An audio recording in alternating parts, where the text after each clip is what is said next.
UFC 267 berakhir sudah. Kita semua dipertunjukkan dengan pertarungan yang spektakuler.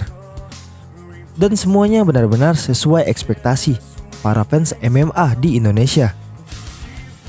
Bagaimana tidak, berbagai prediksi, analisa maupun pendapat para fans semua, Khamzat Chimaev lah yang bakal memenangkan pertarungan ini dengan mudah. I think he's gonna win. I don't think this guy can stop his wrestling, pressure, ground game. Even in stand-up, I know this Korean guy. I don't know his name. He's very good.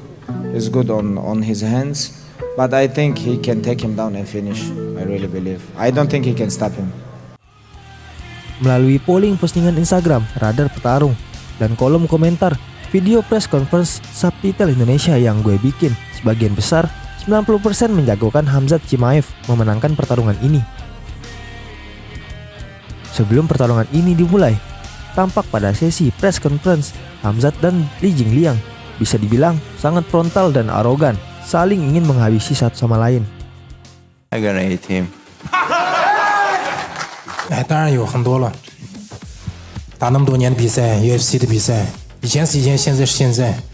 当然了，能和Chimaev这么优秀的人能这场比赛，想必能坐在这里都不可小视，对吧？3场比赛就让大拿，就让 UFC 更多的粉丝去认可，我觉得很棒。优秀的选手都有优秀的对手，这样才能带来精彩的比赛，观众才愿意看，不是吗 ，fans 们？ Khamzat Chimaev dan Li Jingliang lah yang sukses membuat atmosfer UFC 267 ini menghasilkan hype yang luar biasa dengan trash talk-nya pada sesi press conference. Di sisi lain, bagi gue sendiri dan fans MMA di seluruh penjuru tanah air, betapa mengejutkan nama Li Jingliang begitu cepat mendapat perhatian publik MMA dengan melawan Khamzat Chimaev. Begitu pula Khamzat Chimaev, seorang petarung yang sukses memperlihatkan dirinya sebagai petarung yang sudah berevolusi begitu cepat. Sebelum memasuki fight recap ini, ada yang menarik nih. H-1 menuju pertarungan ini, betapa mengejutkan dan menegangkan kita semua pada sesi penimbangan berat badan. Khamzat Chimaev begitu kesulitan dengan memotong berat badannya untuk mendapatkan berat yang tepat di kelas welterweight ini. Pada penimbangan berat badan pertama, Khamzat tercatat memiliki limit bobot 77,8 kg. Berat itu melebihi 200 gram dari batas maksimal petarung kelas welter. UFC kemudian memberikan waktu 1 jam bagi Khamzat Chimaev untuk memangkas 200 gram itu, di mana kesempatan kedua kalinya Khamzat Chimaev berhasil mencatatkan angka dengan limit bobot 75,3 kg atau 166 pounds. Namun kontroversial terjadi. Khamzat Chimaev melakukan trik memegang handuk yang membuat angka timbangan tersebut berubah menjadi 75,3 kg atau 166 pounds. Menurut kalian gimana nih sob? Tulis di kolom komentar ya. Nah, mari kita bahas langsung jalannya pertarungan. Tiba saatnya pertarungan yang sangat ditunggu. Sabtu malam, waktu Abu Dhabi setempat. Sesuai perkiraan semuanya, Khamzat Chimaev membuktikan anggapan fans di seluruh dunia, khususnya di Indonesia. Dia benar-benar calon sang superstar UFC selanjutnya. Sebelum memasuki oktagon, seperti biasa Khamzat dan Li Jingliang melakukan walkoutnya. Begitu Khamzat memasuki ring oktagon, suasana seisi stadion bergemuruh pecah dan teriakan andalannya membuat riuh penonton. Dan kedua petarung pun sudah memasuki oktagon. Tidak ada touch glove untuk kedua petarung ini. Lonceng ronde pertama pun dimulai. Khamzat Chimaev langsung menyergap Li Jingliang di awal ronde pertama. Khamzat memeluk dari belakang, mengangkat dan membanting Li Jingliang ke kanvas dan mengontrol dari punggung Li Jingliang. Beberapa pukulan telak ke kepala Li Jingliang. Pada percobaan awal, Chimaev mencoba mencari celah memasukkan kuncian rear naked choke dengan tangan kirinya.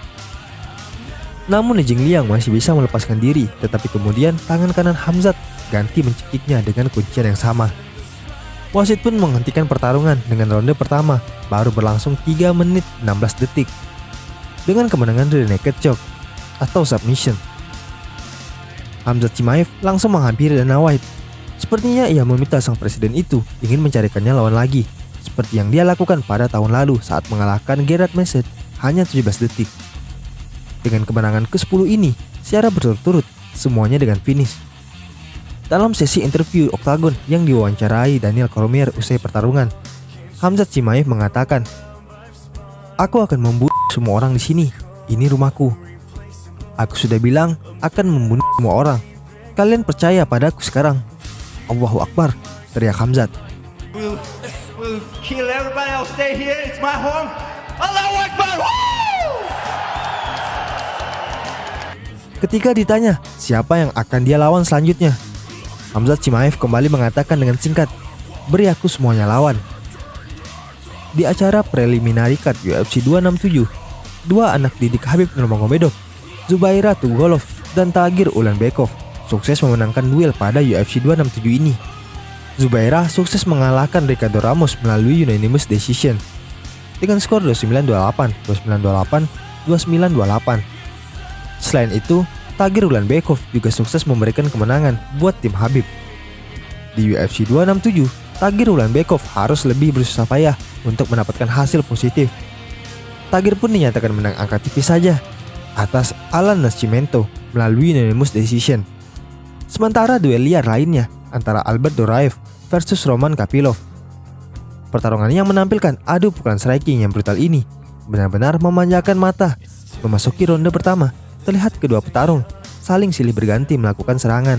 Namun sebuah kesalahan di ronde kedua yang dilakukan Roman Kopylov membawa malapetaka baginya.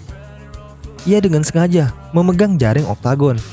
Nah, dari sinilah malapetakanya dimulai. Akibatnya, Albert Duraev berhasil menekannya ke kanvas dan melakukan ground and pound yang bertubi-tubi kepadanya. Di ronde ketiga, mereka masih saling serang. Namun pada akhirnya, juri memberikan keputusan mutlak dengan skor 30-27, 29-27, 29-27. Berikut hasil prelims card UFC 267 kelas welter. Elizeu Zaleski dos Santos mengalahkan Benoit Saint-Denis dengan angka mutlak 3 ronde. Kelas berat ringan, Michael Oleksiejczuk mengalahkan Shamil Gamzatov dengan TKO ronde pertama.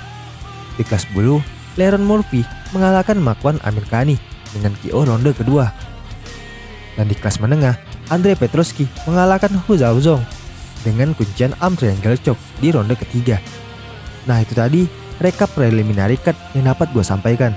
Untuk main cardnya, tunggu di video selanjutnya ya. Terima kasih telah menyaksikan video Radar Petarung.